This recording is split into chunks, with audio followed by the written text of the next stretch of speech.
අද මම මේ වීඩියෝ එකෙන් කතා කරන්නේ තාර්කික දාන නැත්නම් ලොජික් ගේට් පාඩමේදී ඊටම වැදගත් කොටසක්. මේක එක්සෑම් එකේදී හැම වෙලාවෙම අපිට අවශ්‍ය වෙන කොටසක්. ඒකින් හොඳට අවධානයෙන් අහගෙන ඉන්න. මේ කොටසෙන් කරන්නේ බූලිය ප්‍රකාශයක්.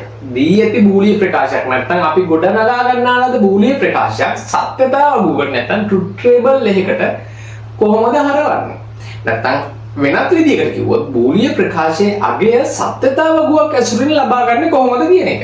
අපි බලමු මේක පියවරෙන් පියවර කොහොමද කරන්නේ කියලා. දැන් මට තියෙනවා බූලිය ප්‍රකාශයක්. හරි සරලම එකක් මම පටන් ගත්තේ. f සමානයි a.b dash b dash කියන්නේ b බා කියන අදහසම තමයි plus a dash dot b කියන එක. එතකොට මේ වගේ බූලිය ප්‍රකාශයක් දුන්නට පස්සේ අපි මේකේ සංයුතිය කොහොමද හැදිලා තියෙන්නේ කියලා බලා ගන්න ඕන. අපි බලමු මොකද මේ සංයුතිය කොහොමද හැදිලා තියෙන්නේ. අන්න ඒ ටික පොඩ්ඩක් ඉස්සෙල්ලා අයිඩියා එකක් ගමු කොහොමද මෙන්න මේක නිර්මාණය වෙලා තියෙන්නේ කියලා. ඒක අපිට අත්‍යවශ්‍ය වෙනවා සත්‍යතාවකුව නිර්මාණය කරන එක. එහෙනම් බූලිය ප්‍රකාශයේ ව්‍යුහය අපිට සත්‍යතාවකුව නිර්මාණය කරන එකට අත්‍යවශ්‍ය වෙන ප්‍රධානම දේ. අපි බලමු මේ කොහොමද කරලා තියෙන්නේ කියලා.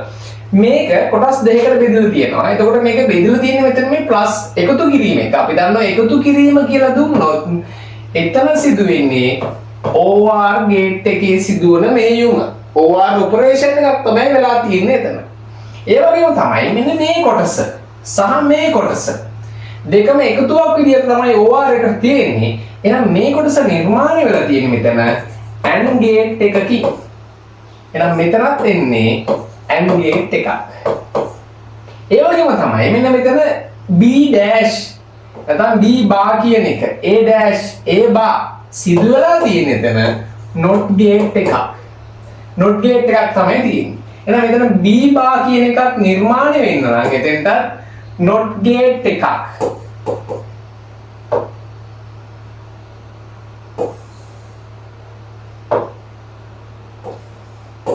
not gate එකක් සිදු වෙන්න ඕන. not gate එකක් තුලින් තමයි B bar සහ A bar නිර්මාණය වෙලා තියෙන්නේ. හරි. එහෙනම් මම දැන් ප්‍රධාන විදිහටම අඳුරගත්තා මේ ප්‍රකාශය මේ ව්‍යුහය නිර්මාණය වෙලා තියෙන්නේ AB කියන ආදාන දෙකකින්.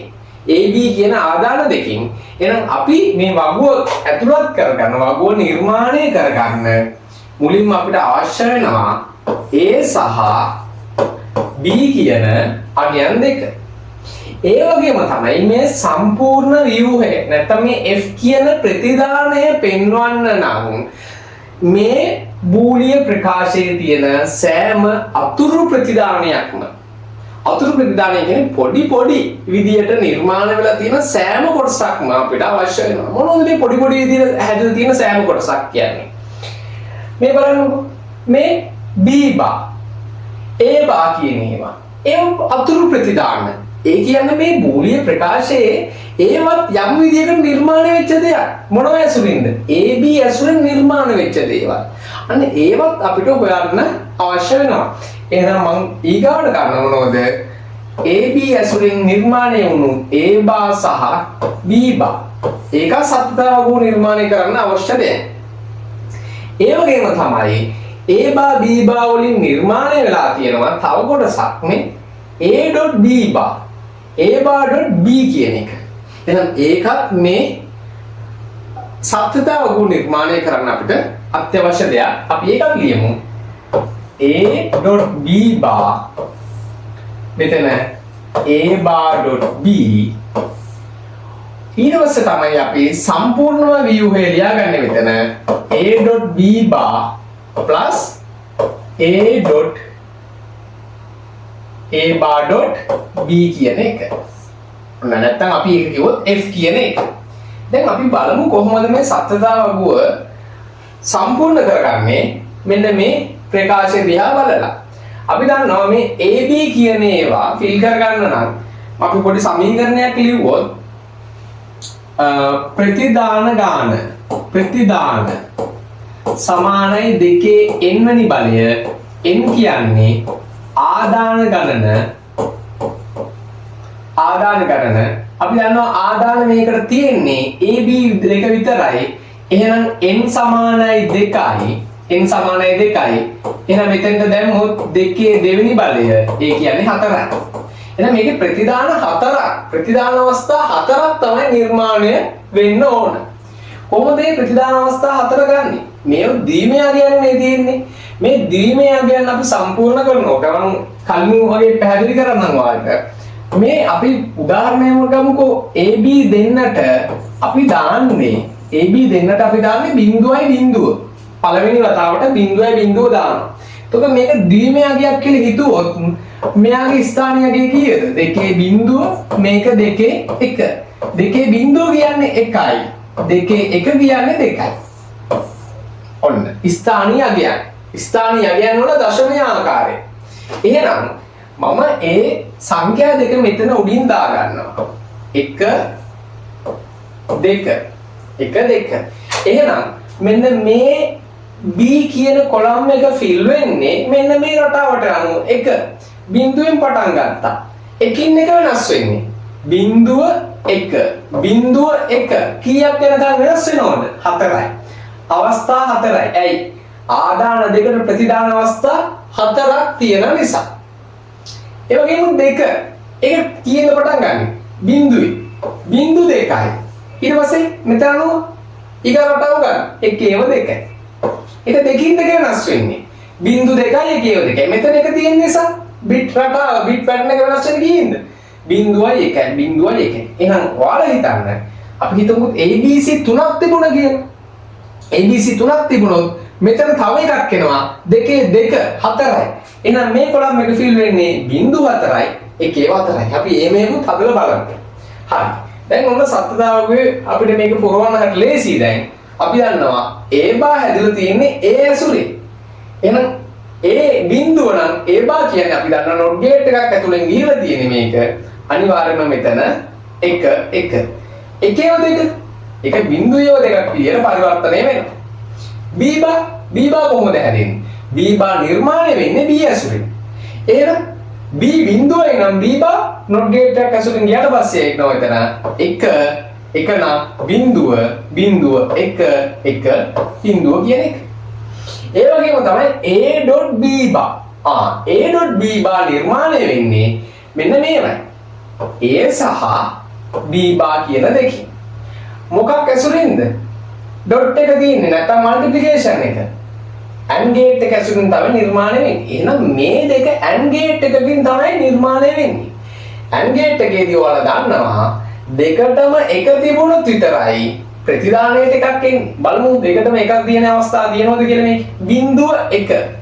එහෙකටයි තියෙන්නේ. ඒ නිසා ඒක බිංදුව වෙනවා. හරිද? බිංදුවයි බිංදුව. දෙකටම එකක් ඔක්කන් නැහැ. ඒක නිසා ඒක කොහොමවත් බිංදුවක්. මේකටත් එක තියෙනවා, මෙතනත් එක තියෙනවා. එහෙනම් A.B බා කියන එක අනිවාර්යයෙන්ම මෙතන එකක් වෙනවා. මෙතන එකයි, මෙතන බිංදුවයි. එහෙනම් මොකද වෙන්නේ? ඒක බිංදුවක් වෙනවා. AND එකේදී ආදාන දෙකටම එකේව තිබුණොත් විතරයි ප්‍රතිදානය එකක් වෙන්නේ. ඊළඟ මේක A.B කියන එක. A.B කියන එක නිර්මාණය වෙලා තින්නේ මොනවයින්ද? මෙන්න මේ A සහ B කියන එක යොදාගෙන තමයි ඒක නිර්මාණය වෙලා තියෙන්නේ. අපි බලමුකෝ ඒකත් ඩොට් තියෙන්නේ AND ගේට් එක. එහෙනම් දෙකටම එකේව තිබුණොත් විතරයි එතනට එක එන්නේ. බිංදුවයි 1යි. එහෙකට විතරයි එක තියෙන්නේ. අනිත් එකට බිංදුව. එහෙනම් එතනත් එන්න ඕන කීයද? බිංදුව. මේකටත් එක තියෙනවා, මෙතනත් එක තියෙනවා. එහෙනම් අනිවාර්යයෙන්ම මොකක්ද වෙන්නේ? AND එක නම් දෙකටම එක තියෙන නිසා 1. මෙතනත් බිංදුවයි, මෙතනත් බිංදුවයි. එහෙනම් එහෙකටවත් එකක් නැහැ. අපි බිංදුව දානවා. මෙතන එකයි, මෙතන බිංදුවයි. එහෙකට විතර එක තියෙන්නේ. AND ගේට් එක නම් ඔයාලා දන්නවා. මෙතනට එක එන්න නම් දෙකටම එකේ අවස්ථා තියෙනවා. මේ කොලම් දෙකටම එකේව තිබුණොත් විතරයි මෙතන එකක් දාන්න පුළුවන් වෙන්නේ අපිට. එහෙනම් අපි දානවා එතන කීයද? 1යි බිංදුවයි තියෙන්නේ. උත්තරේ බිංදුවයි. හරි. දැන් මේක ෆිල් කරන්න ඕන. මේක නිර්මාණය වෙලා තියෙන්නේ මෙන්න මේ දෙක ඇසුරේ. මේ දෙක ඇසුරින් තමයි මේක නිර්මාණය වෙලා තියෙන්නේ. හැබැයි මෙතන තියෙන්නේ ප්ලස් මාර්ක් එක. ප්ලස් කිව්වොත් ඔයාලා දන්නවා O ගේට් එක එන්නේ. O ගේට් එක කියන්නේ එහෙකට හරි එකක් තියෙනවා නම් අනිවාර්යයෙන්ම එක කියන එක එන්න ඕන. හරි බලමුකෝ. මේකටත් බිංදුවයි මේකටත් බිංදුවයි. එහෙකට හෝ එකක් නැහැ. එහෙනම් ඒකට අනිවාර්යෙන්ම බිඳුව එන්න ඕන. මේකට බිඳුව තියෙනවා, මෙතෙන්ට එක තියෙනවා, එහෙකට හරි එක තියෙනවා. එහෙකට හරි තියෙන නිසා අපි අනිවාර්යෙන්ම දානවා 1. මෙතන එකයි, මෙතන බිඳුවයි. එහෙනම් මේකට හරි එකක් තියෙනවා. O ගේට් එකේදී එහෙකට හරි තිබුණොත් අනිවාර්යයෙන්ම මොකක්ද දෙන්න ඕන? 1 එන්න ඕන. මෙතනටත් බිඳුව, මෙතනටත් බිඳුව. එහෙකටවත් නැහැ. එහෙනම් අනිවාර්යයෙන් මේක බිඳුව වෙන්නේ. මෙන්න අපිට ලැබුණ අවුට්පුට් එක. ඔන්න අපිට ලැබුණ අවුට්පුට් එක. එහෙනම් F ගේ අගය AB ඇසුරින් තීරණය වන්නේ මෙන්න මේ අවස්ථාවේ. හරිද? ඔන්න අපි බූලිය ප්‍රකාශයක් ලබා දුන් විට ඒක සත්‍යතා වගුවක් ගොඩනගා ගැනීම සඳහා කරන්න ඕන පියවරන් ටික පිළිවෙලින් පිළිවෙල කරා. අපි මුලින්ම කරේ මොකද්ද? මේ ප්‍රකාශ දිහා බලලා ඒකේ ව්‍යුහය අපි ගොඩනගා ගත්තා. මොනවයින්ද මේක නිර්මාණය වෙලා තියෙන්නේ සහ අතුරු ප්‍රතිදාන ප්‍රධාන ප්‍රතිදානයට අමතරව නිර්මාණය වුණු අතුරු ප්‍රතිදාන ටිකත් අපි ලබා ගත්තා. ඒ අතුරු ප්‍රතිදාන ටික බිඳුව සහ 1 ඇසුරෙන්, ඒ කියන්නේ AB ඇසුරෙන් ඒ ටිකත් ෆිල් කරගත්තා. අන්තිමට අපිට අවසන් ප්‍රතිදානය ලැබුණා. මේක ගන්න හොඳටම බලන්න මම මොනවද යොදාගත්ත අනුගමනය කරගත්ත පියවරවන්, මොනවද යොදාගත්ත ක්‍රමවේදය. තවත් ඒ වගේ ගානක් ආවොත් කොහොමද හදන්නේ කියලා අපි බලමු. මේකේ තව ගණන් කීපයක් අපි කතා කරනවා. හොඳටම බලන්න මේකේ පියවරන් ටික අපි කොහොමද කරේ කියලා. අපි තවත් ගානකින් බලමු කොහොමද බූලිය ප්‍රකාශයක් සත්‍යතා වගුවක නිර්මාණය කරන්න යොදාගන්නේ. කොහොමද බූලිය ප්‍රකාශයකින් සත්‍යතා වගුවක් නිර්මාණය කරන්න කියලා. ඔන්න අපිට බූලිය ප්‍රකාශයක් තියෙනවා. කලින් එකට වඩා ටිකක් සංකීර්ණ එකක්. අපි ඒක බලමු කොහොමද සත්‍යතා වගුවක නිර්මාණය කරන්න කියලා. මම කලින් වගේ මේකේ ව්‍යුහය ගැන පොඩ්ඩක් සැලකිලිමත් වෙනවා. මොනවයින්ද මේක නිර්මාණය වෙලෙන් තියෙන්නේ කියලා. අපි බලනකොට පේනවා AB කියන variables දෙක නැත්නම් AB කියන ආදාන දෙකෙන් තමයි මේක හැදලා තියෙන්නේ. නමුත් AB කියන ඒවා තවත් logic gate කීපයකින් හැදිලා අතුරු ප්‍රතිදාන කීපයකින් ප්‍රධාන ප්‍රතිදානයක්, ප්‍රධාන බූලිය ප්‍රකාශයක් හැදලා තියෙනවා. බලමු මොනවද ඒක කියලා. දැන් මේක කොටස් තුනකින් අපි බලනකොට පේනවා මේක කොටස් තුනකින් නිර්මාණය වෙලා තියෙන්නේ. එතකොට මේ කොටස් තුන තමයි මොනවද? මෙන්න මේක. මේක ගැන මේක ධන ලකුණු වලින් වෙන් වෙලා තියෙන්නේ. එහෙනම් මේ ධන ලකුණු අනිවාර්යයෙන් මොනවද දෙන්න ඕන? O ගේට් එකකින් තමයි ඒක නිර්මාණය වෙලා තියෙන්නේ. මෙතන මේ රවුන්ඩ් කරපු කොටස් ටික ඩොට් තියෙන්නේ. ඩොට් නම් අපි දන්නවා එතන මොකක්ද සිදුවලා තියෙන්නේ? AND ගේට් එකක ක්‍රියාකාරීත්වයක් වෙලා තියෙනවා. AND ගේට් එකක් ඇසුරින් තමයි ඒ ප්‍රකාශය ඇවිල්ලා තියෙන්නේ. ඒ AND ගේට් එක ඇතුළත අපි හොඳට බලුවාම පේනවා B බා කියලා එකක් තියෙනවා. B බා නිර්මාණය වෙන්නේ මොකකින්ද? B dash නිර්මාණය වෙන්නේ එහෙනම් එතෙන්ට සිදුවලා තියෙනවා. B කියන එක not gate එකක් ඇතුළෙන් ගිහිලා තියෙනවා. A බා කියන එක මොකක් ඇසුරින්ද ගිහිලා තියෙන්නේ? not gate එකක් ඇසුරින් ගිහිලා තියෙනවා. හරි. දැන් අපි බලමු කොහොමද මේක හදන්නේ කියලා. මේකටත් මම කලින් වගේම වගුව ගහ ගන්නවා. එතකොට මේ වගුවට අවශ්‍ය වෙනවා මේකේ තියෙන සෑම අතුරු ප්‍රතිදානයක්ම අපි ඉස්සෙල්ලා බලමු මොනවද මේකේ ආදාන දෙක.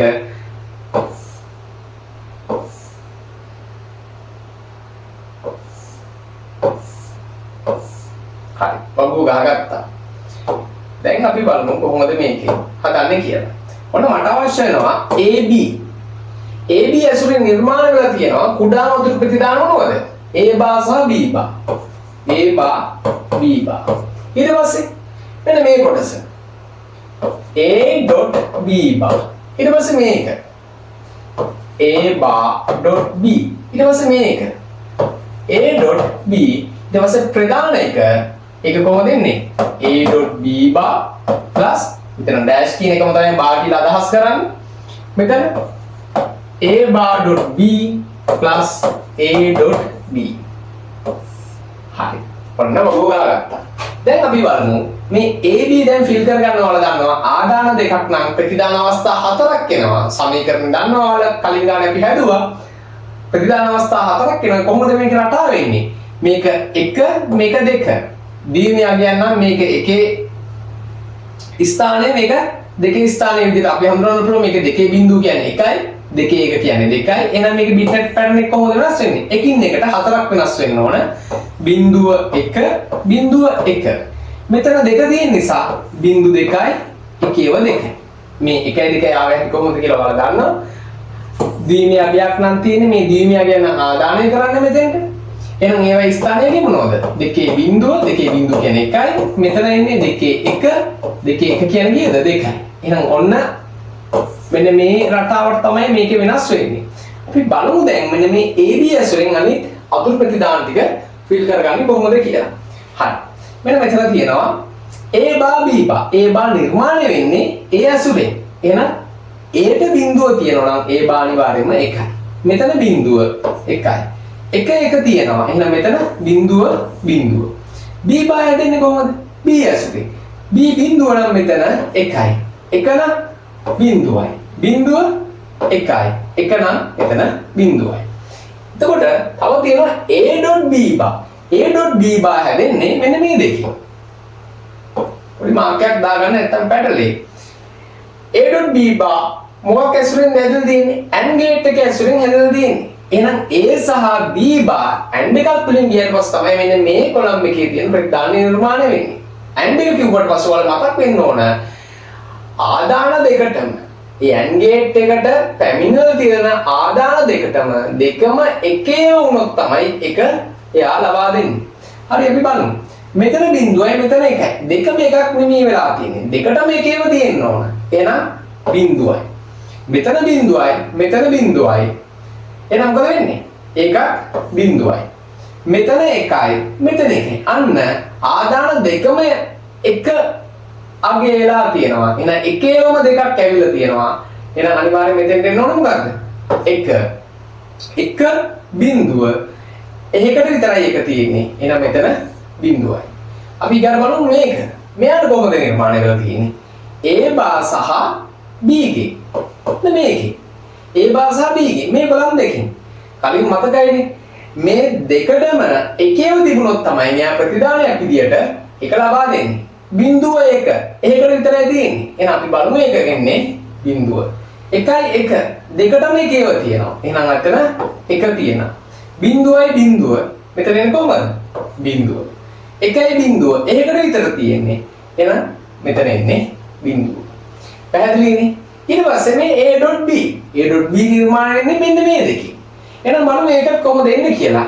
මේ දෙකටම එකේව තිබුණොත් තමයි එතන අපිට එකක් දාන්න පුළුවන්. බිංදුවයි බිංදුවයි. මෙතන එන්නේ කීයද? බිංදුව. බිංදුව 1. එහෙනම් ඒක බිංදුවයි. දෙකටම එකේව තියෙන්න ඕන. 1 බිංදුව. ඒ බිංදුවයි. ඒකටයි තියෙන්නේ. 1 1 අන්න ආදාන දෙකටම එකේව පැමිණලා තියෙනවා. මේකත් එකයි මේකත් එකයි. එහෙනම් අනිවාර්යයෙන් මෙතන 1 තියෙන්නේ. දැන් මේ වගුවේ අවසාන එක මේ කොටස් තුනම O ගේට් එකක් ඇසුරෙන් තමයි නිර්මාණය වෙන්නේ. ඕනම ඔයාලා දන්නවා එහෙකට හරි එකක් තියෙනවා නම් අනිවාර්යෙන් මෙතන එක ලැබෙන්න ඕන. අපි බලමුකෝ එකක් කොහොමද එන්නේ කියලා. බිංදුව බිංදුව බිංදුව එහෙකටවත් නැහැ. එහෙනම් එතන එන්නේ කීයද? බිංදුවයි. බිංදුව 1 බිංදුව අන්න එහෙකට එකක් තියෙනවා. O ගේට් එකේ එහෙකට හරි එකක් තිබුණොත් ප්‍රතිදානය එකක් වෙනවා. එහෙනම් එතන එන්නේ 1. 1 බිංදුව බිංදුව එතන එකයි. ඇයි? මෙතන එකක් තියෙන නිසා ප්‍රතිදානය එක ලැබෙන්න අපිට පුළුවන්. බිංදුව බිංදුව 1 මෙතන එකක් තියෙනවා. එහෙනම් මෙතන අනිවාර්යයෙන්ම 1 එන්නේ. ඔන්න දැන් මේ බූලිය ප්‍රකාශය අපි පරිවර්තනය කරලා තියෙනවා සත්‍යතාව වූකට ට්‍රුත් ටේබල් එකකට. එතකොට ඔයාලට දැනගන්න පුළුවන් කොහොමද මේක පියවරෙන් පියවර සිදු කරේ. ඒ පියවරවල ටික අනුගමනය කරලා මේක අන්න ලියාගෙන හදාගත්ත පියවරල් අනුගමනය කරලා අවසාන උත්තරය ලබා ගන්න. මේ සත්‍යතාව වූ තමයි ප්‍රතිදානයේ නිර්මාණය කිරීම සඳහා අපිට වැදගත් වෙන්නේ. එහෙනම් මේ වීඩියෝ එකෙන් අපි ගණන් දෙකක් කතා කරා කොහොමද බූලිය ප්‍රකාශයක් සත්‍යතාව වූකට නැත්නම් බූලිය එක්ස්ප්‍රෙෂන් එක ට්‍රුත් ටේබල් එකකට කන්වර්ට් කරන්න කියලා. අපි ලොජික් ගේට් වල තවත් වැදගත් කොටසක් කතා කරනවා. තව වීඩියෝස් වලකින් හොඳටම මේ අනුගමනය කරන්න මේකේ කරගත්ත පියවර ටික මුලින් ඉඳන් බලන්න. ඔයාලට එක්සෑම් එකේදී මේක ලොකු උදව්වක් වෙන්න පුළුවන් නිවැරදි පිළිතුර ලබා ගන්න.